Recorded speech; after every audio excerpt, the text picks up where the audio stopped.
Hello everyone. This is my second presentation for you all, and I'm covering the public sector this time. I'm Emily Ryder, and I thought it was kind of ironic that I was the one to get this presentation just because this is the career field that I'm going into. I felt that I was very blessed in being given this topic. So I hope I can shed some light on some of the bonuses of this and maybe help you guys find potential jobs here in the area within the public sector. So going in, I'm just going to break this down into three main points here. The federal, state, and city operations of the public sector, some search resources where you can find your desired jobs, and I tried to then follow it up with Mississippi opportunities specifically. I think there's one in here for Louisiana, just in case some of you are closer to that route. But I know once everyone graduates, you kind of want to go out and see the world and maybe follow a job somewhere. So I hope all these search opportunities or search resources will help you not only now as you begin your search, but also going forward and letting you see different places for you to look for jobs. So the public sector itself is any business owned or controlled by the government. So this includes the military, any infrastructure agencies, public transit, public education. They do the teachers, police officers, firefighters, any public official, owned by either the federal government, the state and or city government. They are servants of the people and thus fall under the public sector. Some key notes here about them. They're taxpayer funded and service driven. So some things that rely with that, they're not CEOs of major companies that rely on stock market fluctuation and commerce going back and forth, selling a product. They are service driven, which means a lot of what they do is for the people, to return to the people that they serve. So again, some things that go along with that. Budgets are what regulate the hiring. So if we have, say from my instance, military, if the federal military budget is smaller than previously, it means their ability to take on new military personnel is diminished, or they have to cut down a certain number of people coming into the service. It's actually a problem that we're facing right now, as a matter of fact. So my route is going into the Air Force. That's what I've been signed up for a contract to go into.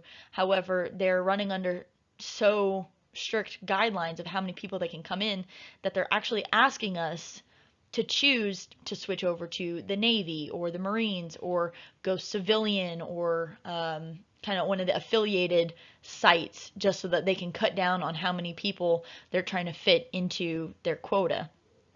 Some other things, availability depends on growth. So the better an agency does, or the better that they're more known, then the bigger the availability for jobs. So if buses all of a sudden for public transit become really popular, well, then there's more jobs for city planning officials and transportation officials and representatives with the transportation in both federal and state levels. Some pros for this: it's often more stable and an attractive retirement plan and health benefits. So, anytime there's like a government shutdown, oddly enough, some of these people can actually keep their jobs going. It kind of depends on, it's need based, so I won't say that everybody in the event of a government shutdown stays on. The military, the active duty personnel, they do. So there are some benefits there. The health and retirement benefits, of course, those come from federal level health care and retirement benefits, and same with state. It's pretty competitive when you look at the the commercial side of jobs. It does provide a lot more job stability and more regulated work schedule. So government jobs, they work pretty much a 9 to 5. But then you think of the holidays. So any federal holidays, stores are closed. I kind of almost look at it like a post office. When is the post office open? And that kind of tells you, unless you're an elected official, because then you're working around the clock, hopefully. I kind of look at it as, what does the post office work? And I kind of tailor that to what other public sector officials work. So looking here at state and city agencies, and this one just kind of applies more to us just because, they're easier to come by in the sense of you have less people to try to meet with or be interviewed by if you go for a state rather than federal. So some state and or city agencies include transportation, health, environmental planning, monitoring, remediation, metropolitan or rural planning, economic development, and GIS departments. And this is all summarizing what I found for the AAG website for my first presentation. And I've definitely included that link back in here and showing you how to find these definitions. So we'll get to that in a little bit. And then looking at the federal agencies, you have, of course, healthcare, foreign policy, environmental protection, emergency management, resource management, and transportation. So you can kind of see they fall under the same kind of categories in the sense of, what can geography do for both of these is pretty equivalent on both sides. It's just federal agencies, of course, takes it a step above, and rather than working on perhaps the wetlands in Mississippi, you're looking at the wetlands for the entire southeast region, or you're looking at the entire Midwest for prairies. So it kind of varies in that sense, but all relatively similar in terms of topics.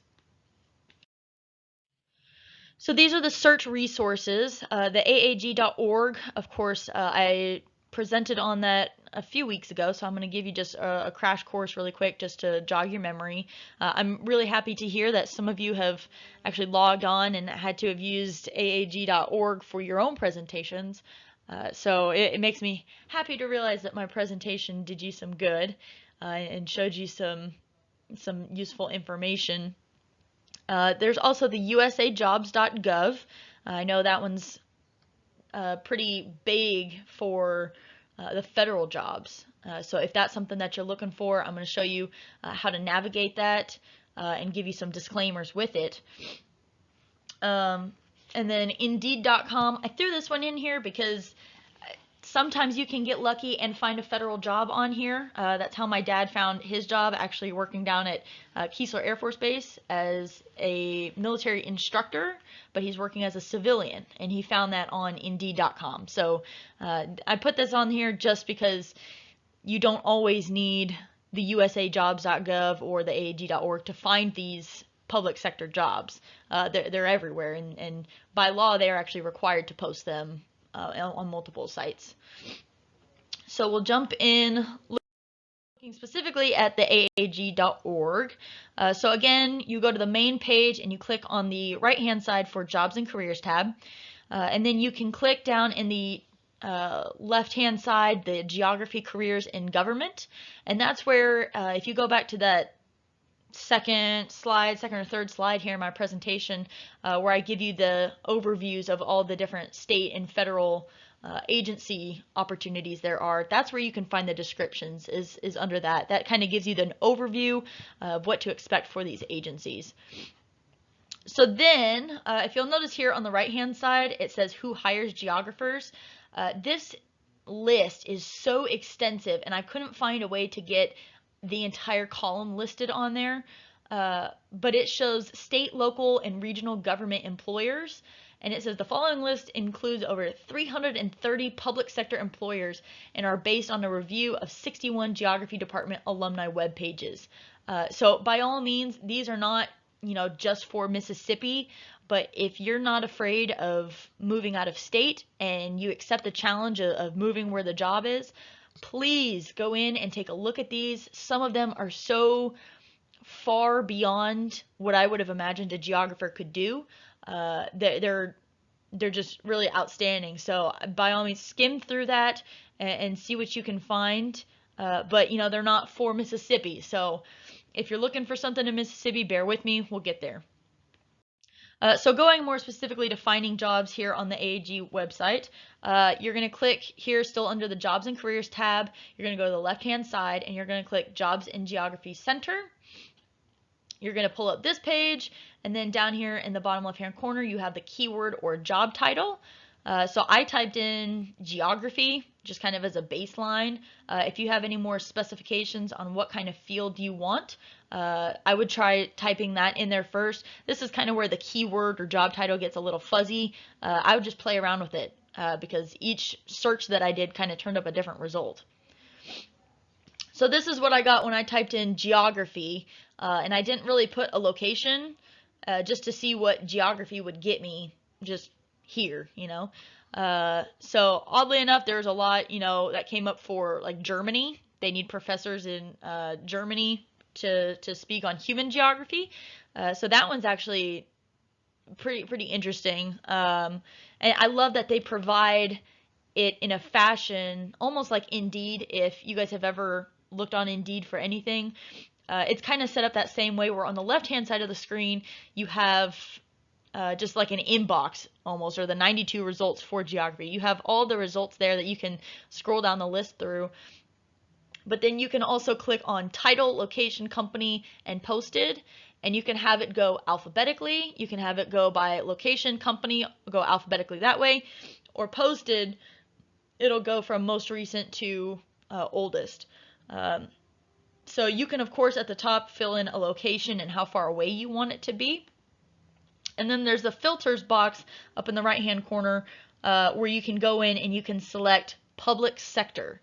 And that's how it ties into this whole presentation here, is making sure that, you know, if you're not looking for public sector, this is still a great resource in the sense that you can look at academic, you know, the professors or assistant professors, anything like that, nonprofit, private sector, or public sector. So we're going to tailor it here for the public sector, of course. But of course, you know, this website is just, it's a plethora of knowledge at your disposal. So I highly recommend that you go in and play around with some of these functions and see what comes up. So moving on to usajobs.gov. This is, like I said, the big one for the United States government. This is if you want a federal job.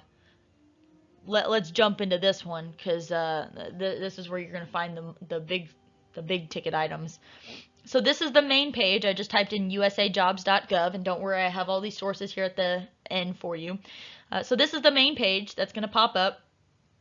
You can create a profile if you'd like to keep this a recurring thing. They can send you notifications for jobs. You can upload resumes and things like that. I didn't create one just for time's sake, and frankly, I don't want to see all the potential jobs that I could have that may make a whole lot more money than what I'm about to make going into the military. I didn't want to tease myself too much. But by all means, there's the application process, and you can look at all the different opportunities and resources that they have here with the website. So looking again at keywords, this time I typed in GIS, but I didn't put in a location just because, you know, I wanted to keep it pretty open. And this is the one that came up for GIS. So again, playing around with keywords or titles is very key for this. So make sure that you play around with it. Don't get discouraged by saying, oh, there's only one job for GIS and it doesn't even show that it's in Hattiesburg. Oh, no. Play around with it and you know, try different zip codes or keywords or maybe even job titles. So this one, for GIS, it says investigative analyst with the U.S. Secret Service or the Department of Homeland Security. I think is a fascinating job, starting at $78,681. Good money, in multiple locations. So that's where I kind of like the idea of it. you know, there's Department of Homeland Security places all over, and I'm sure it's not too much of a stone's throw to find one here in the South if you're wanting to stay locally. Disclaimer for this one is you kind of have to check back frequently. The jobs are few and far between, sadly. Federal jobs are hard to come by, and when the economy's not doing so good, a lot of people like to stay in these federal jobs just because it's better benefits, it's guaranteed pay. So, you know, I hate to throw that out there now, but you'd probably want to be checking daily on this kind of thing if you're looking for federal, just because it's a current issue. I've seen it firsthand, and a lot of people are wanting to hold on to these sweet federal and state jobs just because it's safer than getting out and trying to get into the job hunt right now, you know, everyone coming out of COVID. So that's just a little disclaimer for you. Check daily and don't be discouraged if only like one job pops up. You know, just keep working with the keywords and the locations. So then the last resource I have here for you is Indeed.com. So this is the homepage, if you will, for the website. So I went to the Find Jobs tab here up in the left-hand corner. It kind of already took me there, but just in case it takes you to one of the other sides. And then I typed in geography, and I didn't put in, I don't know why my oval's over there. I didn't put in a location again. I think on this one, I think I added it later. But, you know, recent searches, I did Mississippi State, Mississippi, geography, and just kind of playing around with some of the different titles. There's the oval.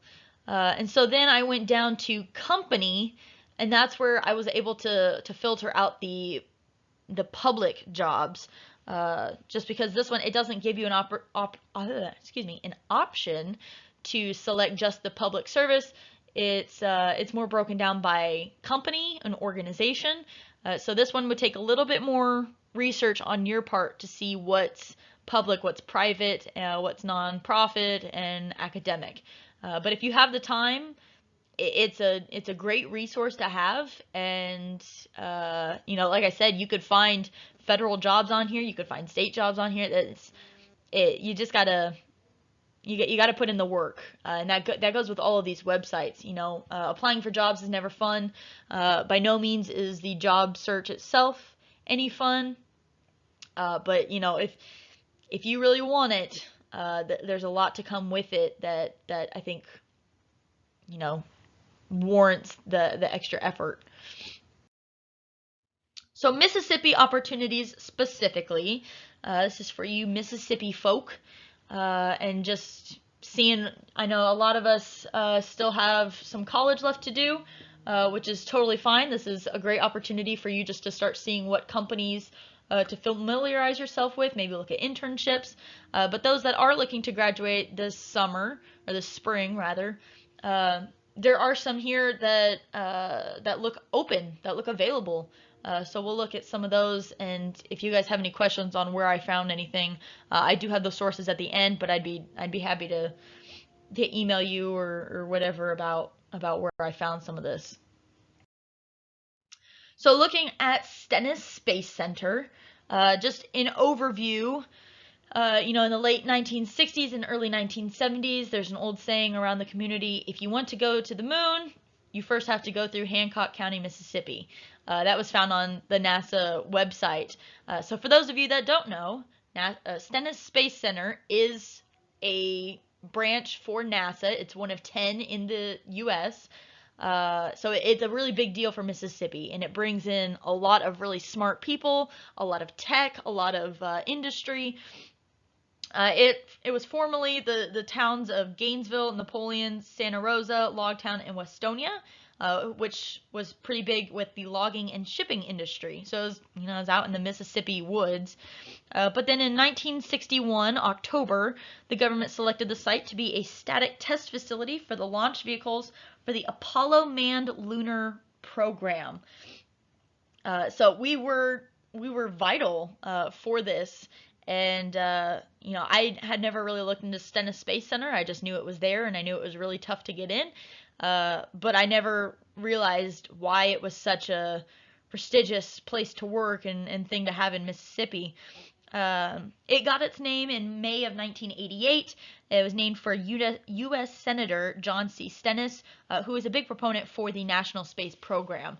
So they thought it was fitting to give that honor to him. So we'll look at the two websites here where you can find jobs for this. NASAjobs.nasa.gov is where you're going to go through. So this all filters through NASA because it is one of their branches. But then you can also find on usajobs.gov. They also have a bunch of stuff there.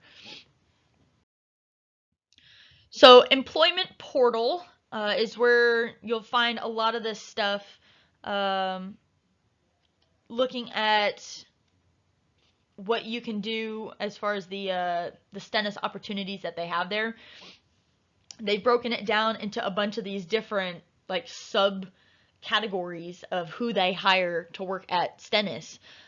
So you have the Department of Defense, and you have a lot of Navy because of the coast area down there. I'm sure you guys are all well aware of the Navy impact down there. But you have the Oceanic Office, Research Lab, Human Resources Service Center Southeast, Small Craft Instruction and Technical Training School, Special Boat Team 22, and Morale, Welfare, and Recreation Department. So it's a big deal. And the Department of Defense, that's all, of course, the military side of it. You can find more information of this on the websites here at the end, but the Morale, Welfare, and Recreation Department, that one is the link directly below it. So the Navy, MWRGulfport.com. And then looking at prime contractors, you have Booz Allen Hamilton, General Dynamics Information Technology, Northrop Grumman, and Vencor Inc. And all of those links take you directly to their careers site. I try to get most of them to take you to the career site. If for whatever reason it doesn't, please let me know, and I'll backtrack through my bookmarks and find one for you. So just to give you a breakdown, Booz Allen Hamilton is cyber networking. General Dynamics Information Technology is networking and data hardware. It says there were 76 results for 39402, which is up here in Hattiesburg. So 76 results of available jobs up here. So I don't know what the zip code is down for Gulfport, but it's pretty equidistant to both. I'm sure it's a little closer to the coast. But again, networking, data, and hardware. Northrop Grumman is cyber technology and engineering. And Stennis is a lot of cyber tech and engineering. They build things. They build pieces for the space launches and missions. So none of this should be any surprise to you. And then Vencor Inc. is digital transformation, research, and enterprise operations. So that's a little bit more of the research side of it and operational side. So that's kind of the only outlier there. Then they have the Environmental Protection Agency. So the Environmental Chemistry Lab, again, that's on EPA.gov. Department of the Interior, so the USGS Hydrologic Instrumentation Facility, that's at DOI.gov. Department of Energy, you have Strategic Petroleum Reserve, that's at DOE.gov. And then Department of Commerce, you have NOAA, National Weather Service, NOAA, National Coastal Data Development Center, and the Pacific Architects and Engineers. So the PAE.com, that's for the Architects and Engineers one. The NWS, National Weather Service, that one's pretty easy to come by, and NOAA, of course, this is all found from the NOAA website. So then specifically for the state of Mississippi, you have the Mississippi Enterprise for Technology, and that's at mset.org. And then you have the Enterprise for Innovative Geospatial Solutions. So that's mseigs.com. And then for Louisiana, for some of you that are a little bit closer to that side, is the Louisiana Technology Transfer Office, and that's at sbir.gov. And a lot of these are a little bit more on the geospatial, so they're kind of GIS heavy. But again, you know, the tech side associated with Stennis is massive. So if you want to brush up a little bit on your tech side or your GIS side, that I don't think it would do you any wrong. So wrapping up here, these are my resources that I found. Like I said, they're all on the original slide under what I was talking about, but here they all are at the end. If for whatever reason one of these isn't taking you to the proper website, please let me know, and I'll do my best to help you find where I found it. And if you have questions about how to navigate it, I don't know that I navigated through everything on all of the sites, but I'd be happy to show you how I got to where I got my information if for whatever reason it takes you somewhere funny. But I hope this helped.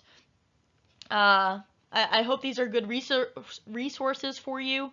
I love looking at the public sector. I love what it means for me. I love the service that I get to do with it. And I hear great things about those that work for federal, state, or city level. If you have a heart for working with people or serving people and trying to make the U.S. a better place, the best it can be, and representing that with the skills and techniques you have, then by all means give it a shot. We need good people in those positions, and I think all of you are well qualified for a lot of these. So I hope this helps. Please reach out if you have any questions, and I'll see if I can do anything to be of service to you. Thank you, guys.